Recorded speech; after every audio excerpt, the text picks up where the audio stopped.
Hello, everyone. My name is Jenn Ewan. I'm with Michael Best and Frederick here in Missoula, Montana. I am a Level 1 and Level 2 Title IX investigator and trainee for investigators in the higher ed system.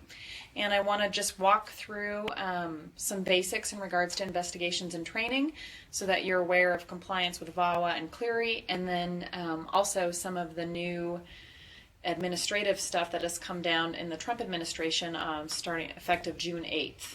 And so we'll talk about that later in the presentation.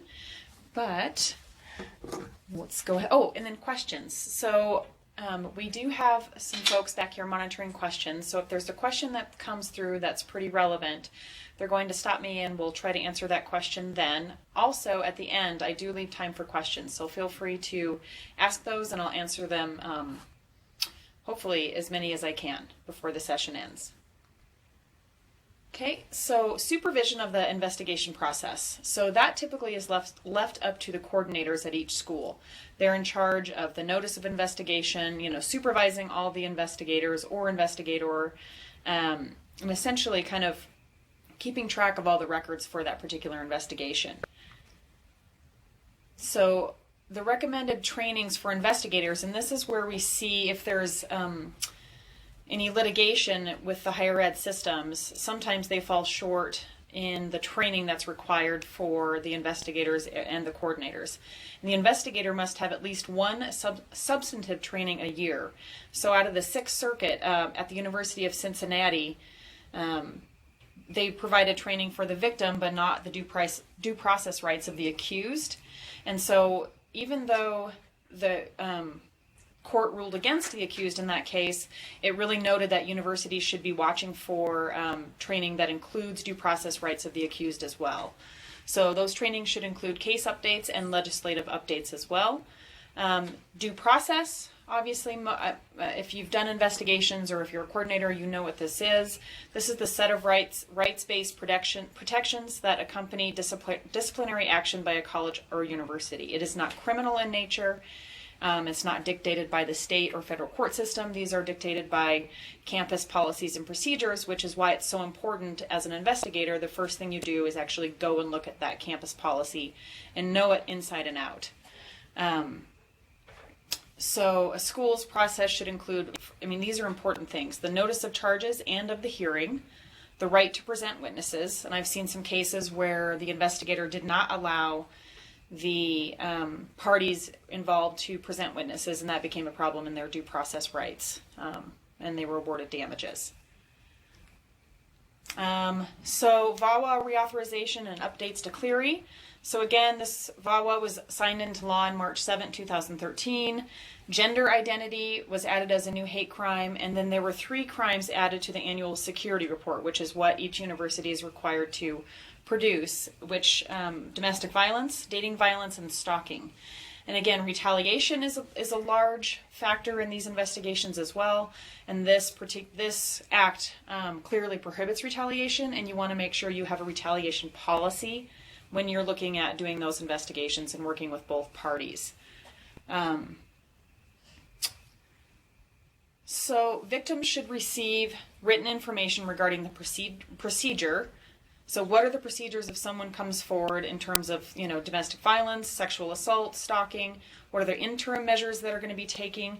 Do they need to be pulled out of class? Do they need different living situations? What's their transportation look like? Do they have work that needs to be notified? What are the services available for these victims and, in some cases, for the accused as well? Counseling, advocacy, etc. And then what are your reporting options? They need to know what those are too, because while they can report to the school, they can also report to the local police, and really be looking at the policy to figure out what all those reporting options are. And so again, there needs to be not only annual training for the investigators, but for those involved in the disciplinary proceedings. So the hearing officers, the appellate officers, if you have appellate hearings at your school, and they need to be trained in all of those things I've listed below. And again, I just want to emphasize the training on due process rights of the accused and services offered to support them through the process should be added if you don't have that at your school. And I'm going to kind of step to the side here. This is what I was talking about that went into effect on June 8th. The acting secretary of the Office of Civil Rights came down with some instructions, essentially recalling the Dear Colleagues letter that President Obama's administration put forth. And the key aspects of those instructions included that they're not going to be that any one type of Title IX complaint is not going to be treated differently than any other complaint with respect to the scope of the investigation, the type or amount of data needed, and they want to expedite those. And one thing that's really important, and I'm sure good news to a lot of the schools in regards to this, is they're not going to be coming in and obtaining 3 years of past complaints or data and files in order to assess a recipient's compliance. They're only going to come in when it's a large enough issue, it's an egregious enough issue, but they aren't, again, going to make you come back and look 3 years prior to. They're really... OCR will only apply a systematic or class action approach where the individual complaint allegations themselves raise systematic or class-wide issues, or the investigative team determines a systematic approach is warranted through conversations with the complaint. So as you can see, it has to be a fairly large or systemic problem at the school before they are going to get involved. When do you investigate? When you receive the complaint, whether that's actual notice or constructive notice. How do rumors, gossip, social media fit in? I think that is a call for every school to make. If something's blowing up about a report of domestic violence or sexual assault on social media and school officials are made aware of that, I think you need to start talking to your coordinator and possibly your investigation team to see if that's large enough to get involved. So there's 10 steps through the investigative process, and this is pretty broad. There's the complaint or the notice, the preliminary inquiry, which is kind of the initial one, the gatekeeper determination, again, the earliest point, notice of allegation, and then the coordinator is heavily involved in this process, and they are going to strategize the investigation. And then next it could go to a big formal comprehensive investigation, and then you start your witness interviews, evidence gathering, your analysis, and then your finding. Witness interviews can happen at the preliminary inquiry stage too, just to see if there's enough there to prompt a more formal investigation. So in the context of harassment, a school has notice if a responsible employee knew, or in the exercise of reasonable care, should have known about the sexual harassment or violence. And there is a lot of case law on that, with what is actual notice, and we're going to go into that a little bit, constructive notice. So actual notice is pretty easy. An individual files a Title IX grievance, and they notify the Title IX coordinator or other employee of the school. They complain to campus police or a security person. A staff member witnesses the harassment, and it's widespread and openly visible or well known to the students and or staff. So constructive notice is different. It's defined as the pervasiveness of the harassment may be enough to conclude that the school should have known of the hostile environment. And there was a case, and I can't remember what college it was at this point, but they had been recruiting high school students to play football, and it was well known that the older students and some of the staff were actively promoting introducing these recruits to females, and they, with knowing that sexual assault did occur at some of these instances, and so the victims won in that case on based on constructive notice, because the school should have known that this was happening based on a pattern of behavior. A responsible employee, that's just anyone who has the authority to take action or to redress, to fix the harassment. They have a duty to report the harassment. And someone a student could reasonably believe that has the authority to act. And so institutions, again, must ensure that employees are trained regarding their obligation to report harassment to the appropriate administrators. So during the preliminary inquiry, again, this is just to determine if a comprehensive investigation is needed. You're going to be looking at the background, patterns, is there any predatory behavior or violent behavior? How much involvement does the reporting party want? I mean, you'll see, and I'm sure you have, that the reporting party often does not want to move forward. That doesn't mean you don't document, and you really try to document why they don't want to move forward. That's a crucial part part of this process as well. And then you're going to want to give them as much control as possible during this process.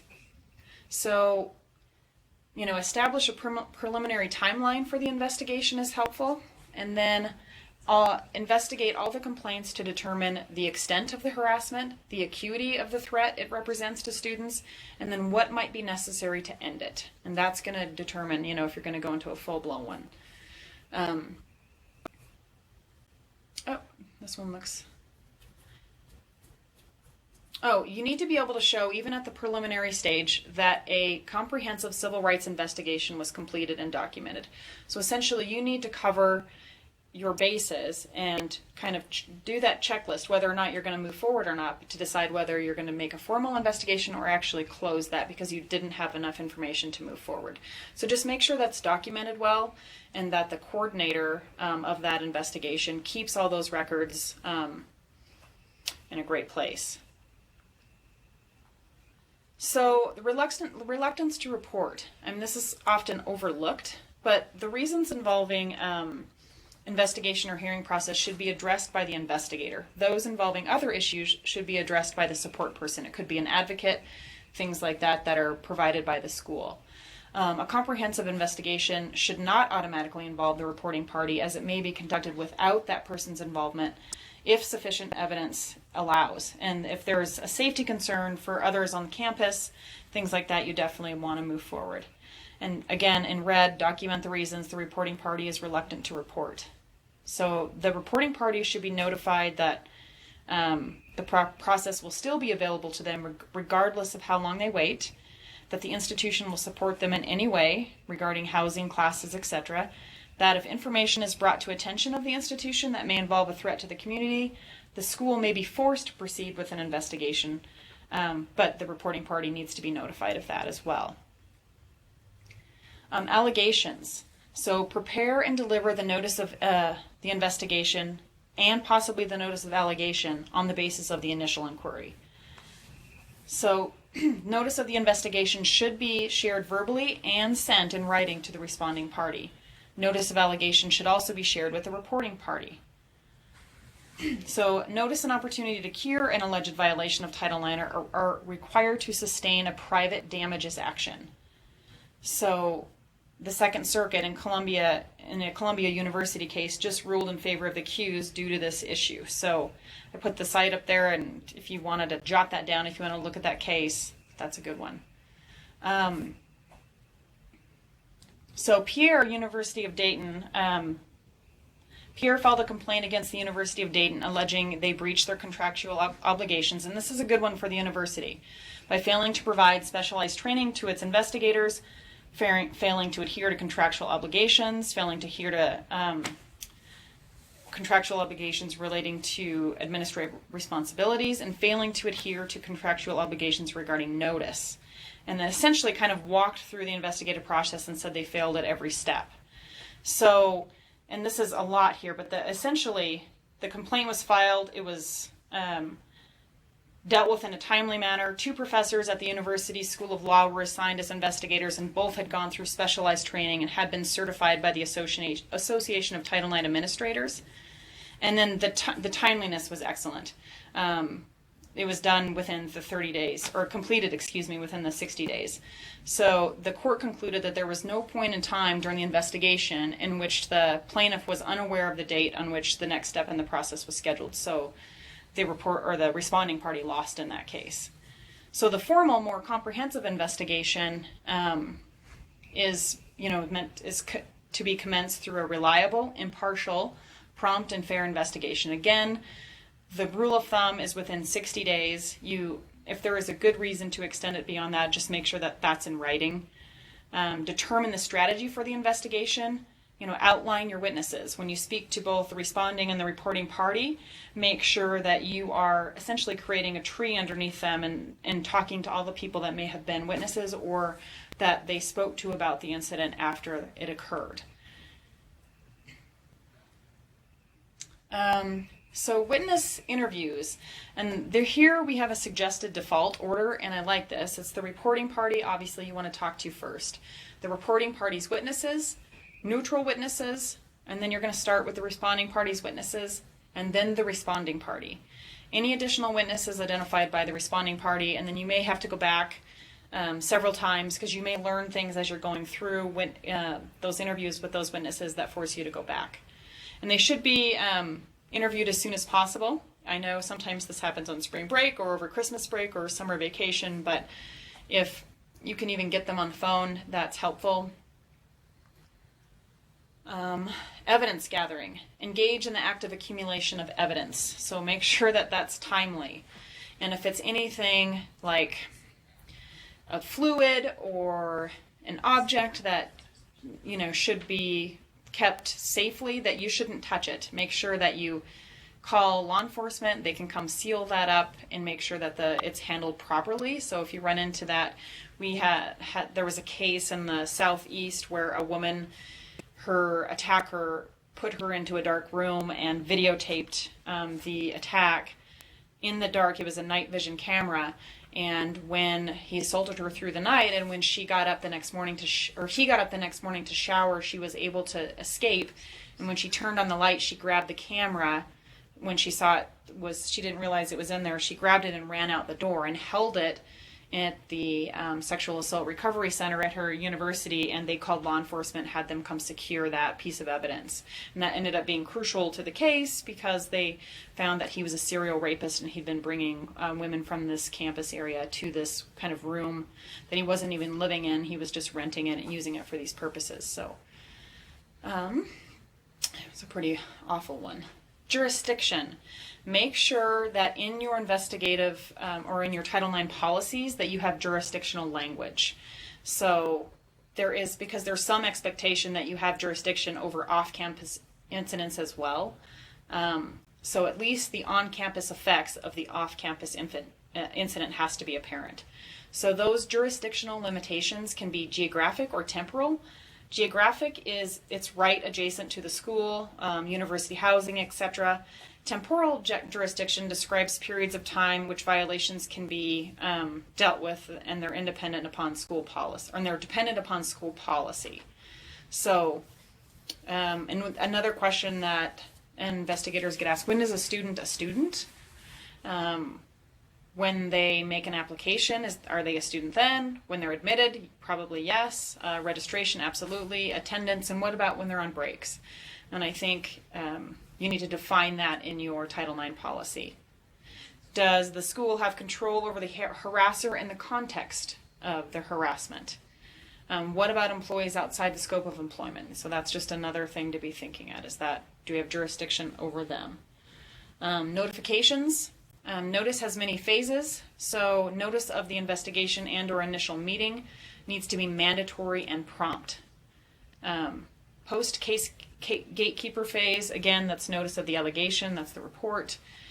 During the post-gatekeeper phase, specific to the respondent, the detail in regards to the allegation can be flexible in order to get respondent's statement untainted. And again, that's subject to each individual investigation, but it is up to the investigator and the coordinator to determine how in-depth that initial allegation can be. So notice to the responding party: who is it? Is it a student, staff, faculty, or a visitor, like a contractor or an invitee? How is notice typically provided? Written, could be electronic and or paper, and verbal. And then who renders the finding? So variations in the role of the decision process can be: the investigator renders the finding, the investigator recommends the finding to administrator or hearing panel, and the investigator only presents the investigation report to the administrator or hearing panel without any findings, and then they let the panel or the administrator make those findings. So again, that just should be in your Title IX policy. And then, is a hearing necessary? Only if your policy insists on using the traditional student conduct process or adversarial model. And I know during my level 2 training, they really discourage students from being part of that initial hearing because it can create a conflict at times, and there isn't enough continuity with training. That just seems to be a little bit trickier. So if you can have employees or staff become, hearing members and they're getting regular training, I think that's the best route to go. So during the hearing, what role does the investigator play? And they can play several different roles. They can be the key witness at any hearing.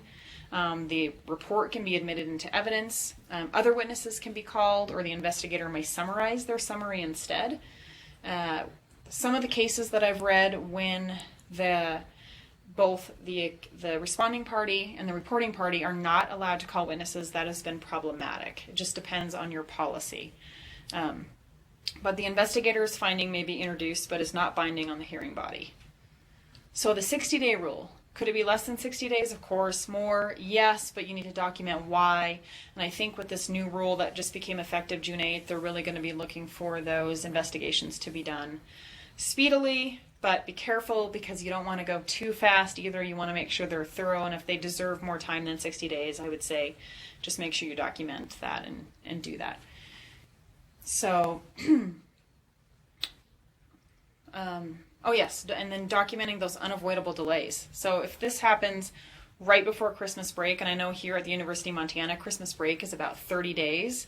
So I would really try to get to those witnesses beforehand, or try to talk to them over the break, even if it's traveling to wherever they're at to speak with them, because 30 days is so long. If that's absolutely unattainable, then make sure you document that.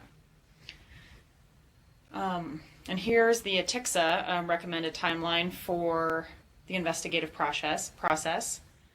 And as you can see, we've got 2 business days, 4 business days. The investigation, they hope to have that actual part wrapped up. That's including, interviewing witnesses and such within 10 to 14 business days. And then once that's done, you share the outcome of that investigation within 1 to 3. And that gatekeeping is ongoing. You're keeping the responding party and the reporting party up to speed on what's happening during that investigation.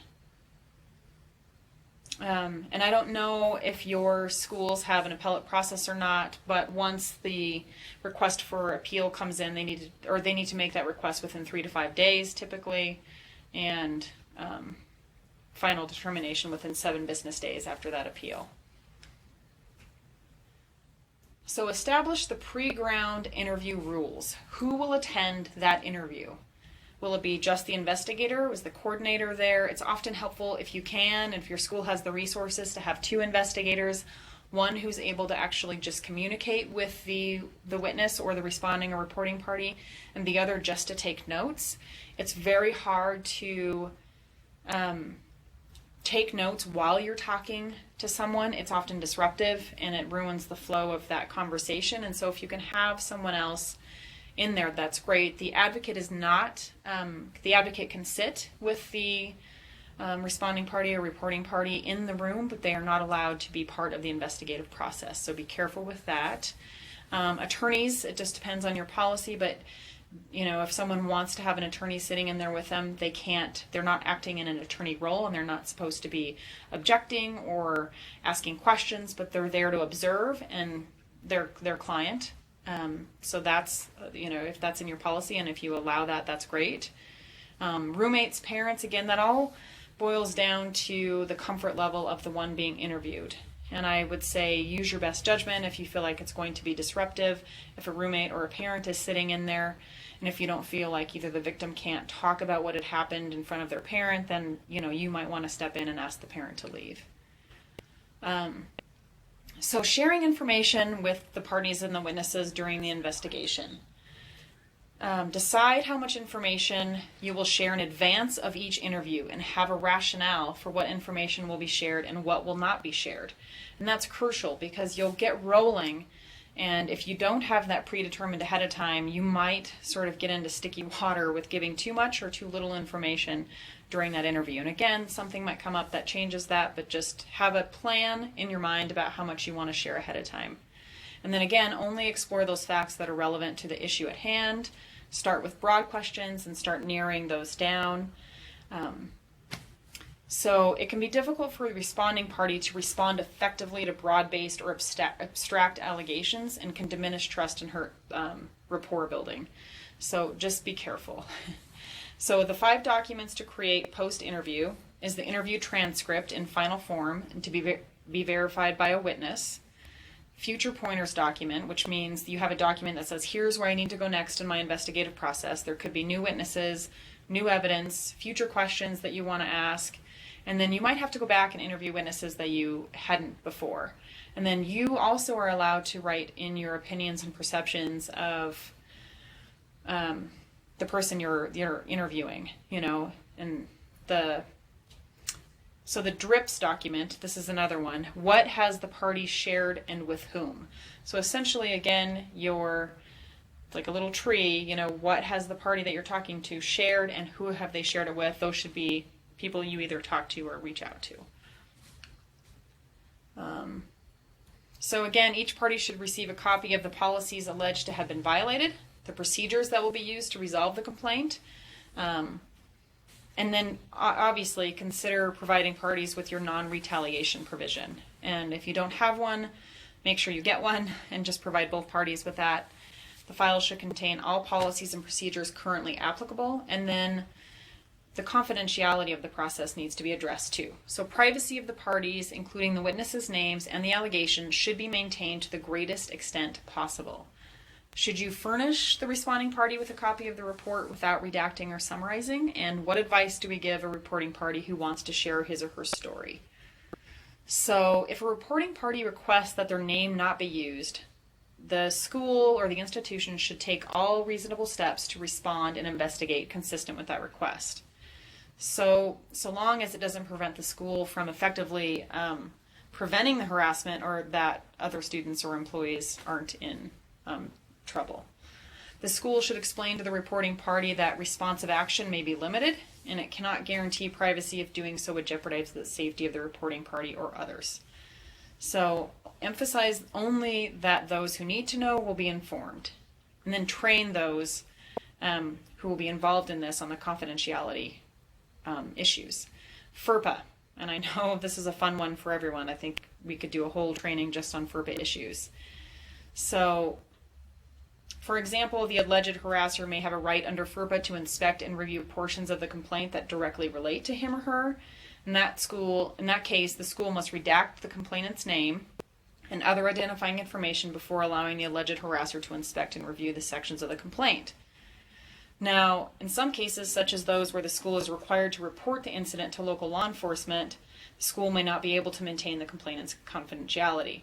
And due to the intersection of Title IX and FERPA requirements, OCR recognizes that there may be confusion regarding what information a school may disclose to the complainant.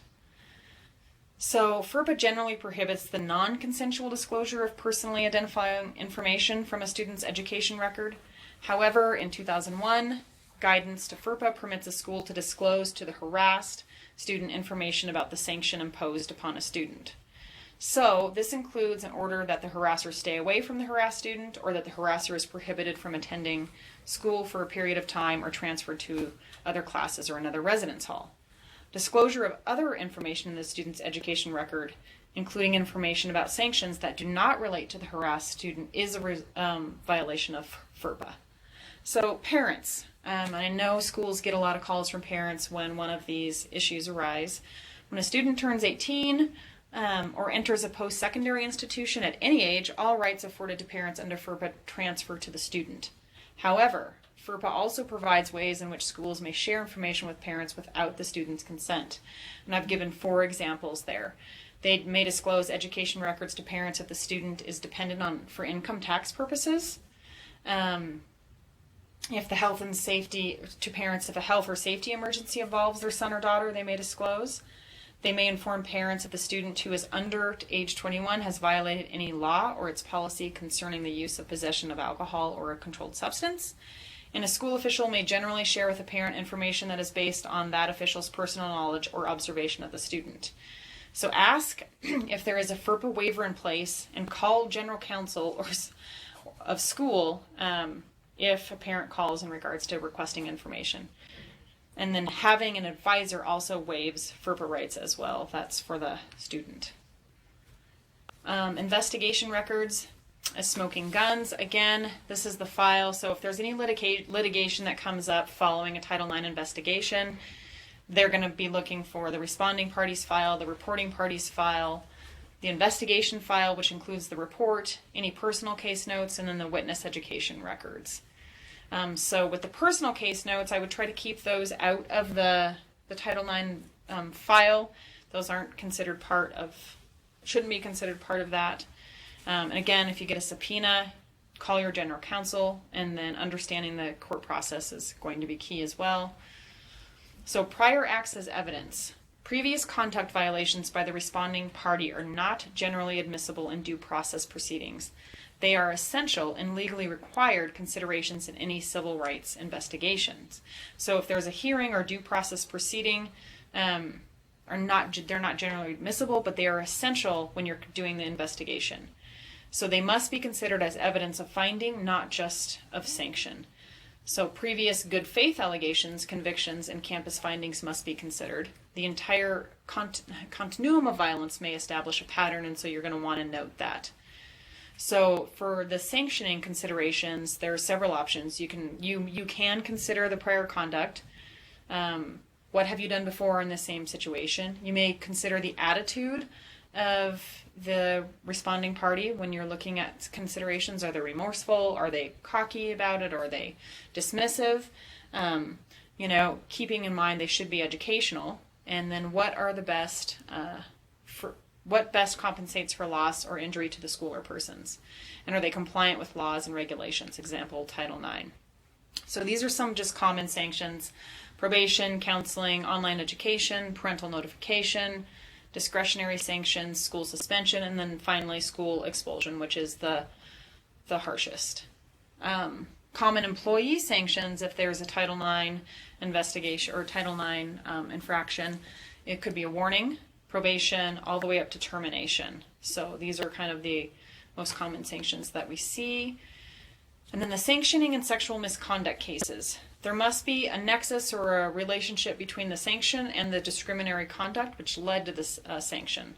So what is appropriate? I mean, this is a little bit more serious. And so there's separation, expulsion, suspension, or there are lesser sanctions. It could include some type of counseling or education or protective order in place. Engage in education and training requirements, conduct a risk assessment, audit and mitigation process. And then Title IX in case law requires that the discriminatory conduct ends, and that there's steps taken that are reasonably calculated to prevent the future occurrence, and then it must restore the victim as best as you can to his or her pre-deprivation status. So in this case, there's usually a real clash with the typically educational and developmental sanctions of during the student conduct process. And then sanctions for serious sexual misconduct should not be developmental as their primary purpose. They are intended to protect the victim and the community. So there is some guidance on the appropriate remedies. And again, this is not exhaustive. So for someone who's been a victim of sexual assault or sexual violence, providing an escort, making sure they don't attend the same classes, relocating to a different residence hall, counseling, medical services, academic support, arranging for the reporting party to take a course or withdraw from a class without penalty is large, and then holding campus-wide trainings, again, to help try to prevent some of these behaviors in the first place. I know in one of the cases here at the University of Montana that I was reviewing, the victim was immediately taken to a hotel for a few weeks until some more permanent accommodations could be held because she didn't feel safe being on campus after the incident. Title IX requires institutions to apprise reporting and responding parties of the status and the rationale therefore. So provide this information in writing and place no conditions on receiving or sharing it.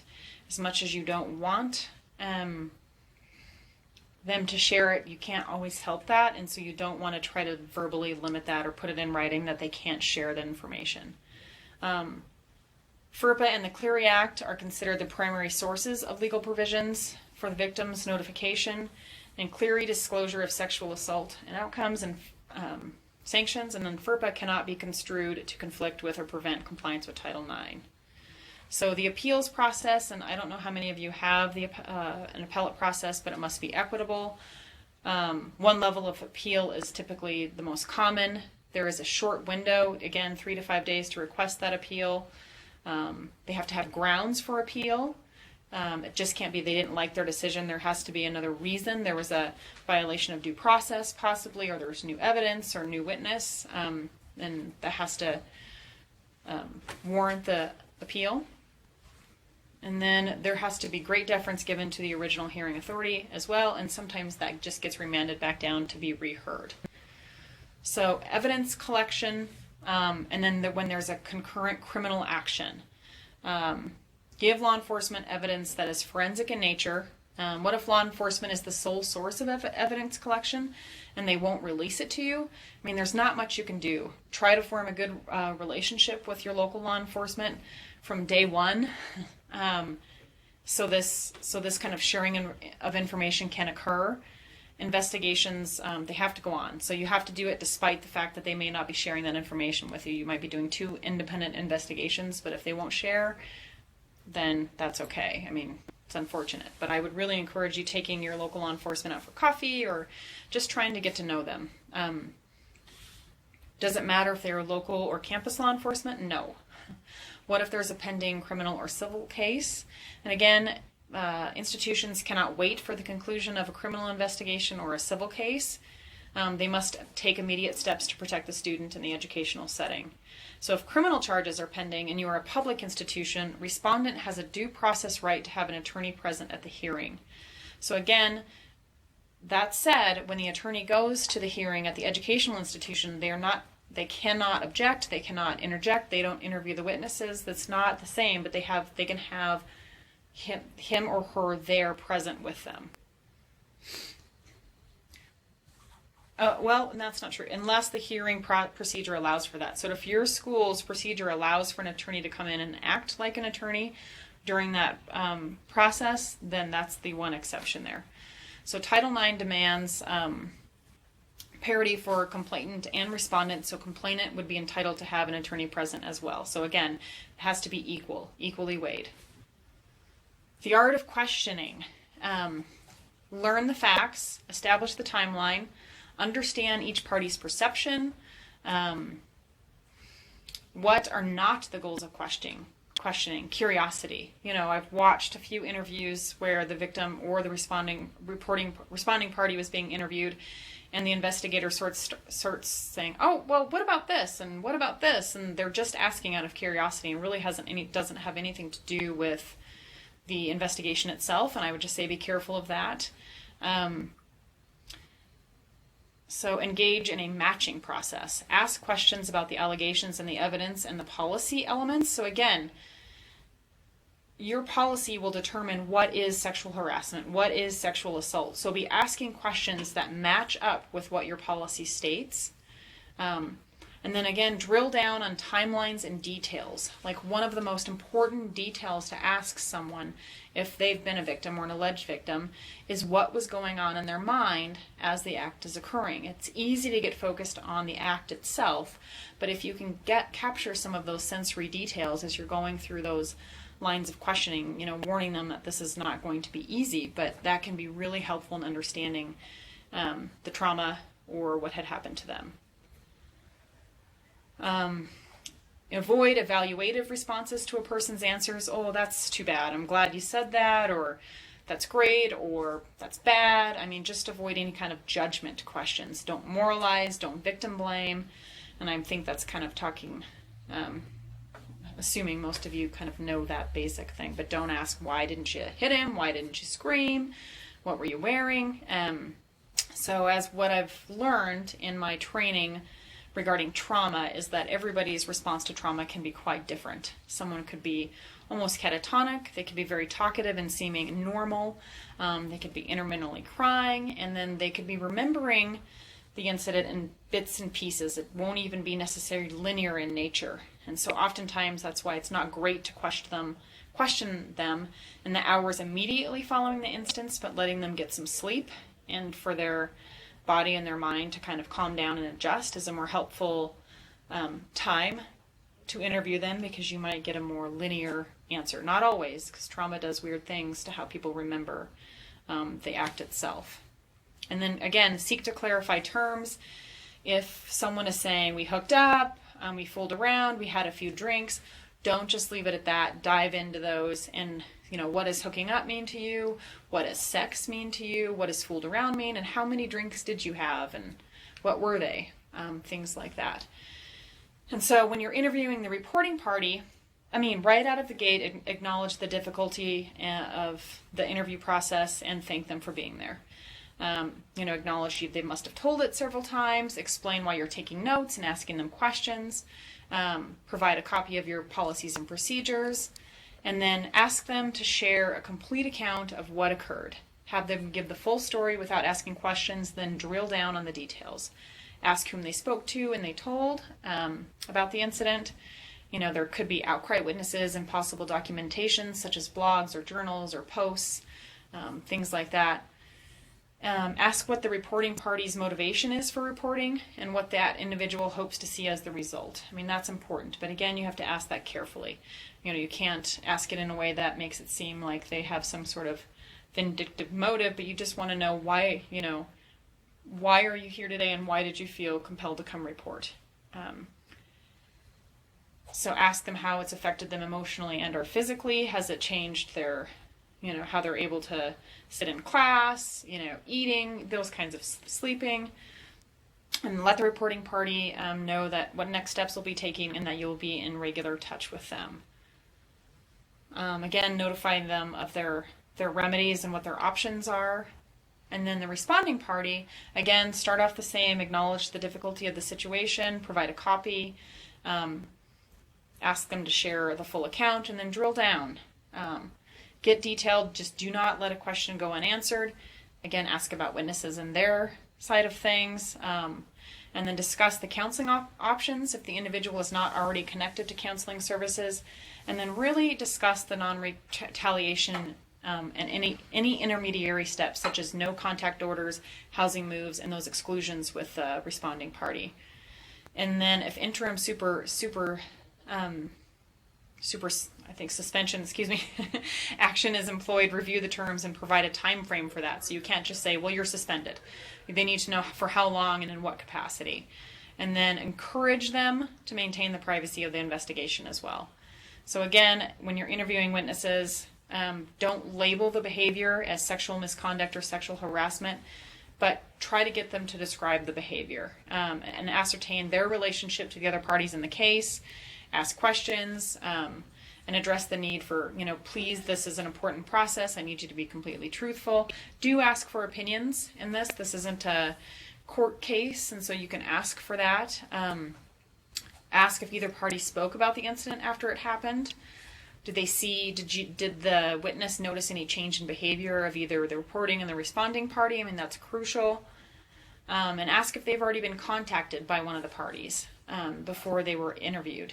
So make sure, did anyone contact you about this already? Discuss non-retaliation, discuss the privacy and FERPA guidelines, and ask them all to contact you if they remember anything else.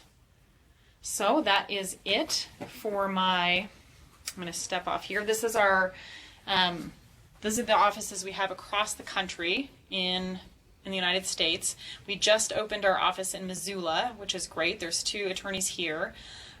We do have a full service higher ed team, but I am particularly tasked with the Title IX investigation since I have a background reviewing felony sex assault cases and both trying those to jury trial with the state here in Montana. Any questions? Oh, yes. Sorry. If you have questions, please type them in and I can answer those as they're being typed in. So thank you very much for your time and we'll talk to you later.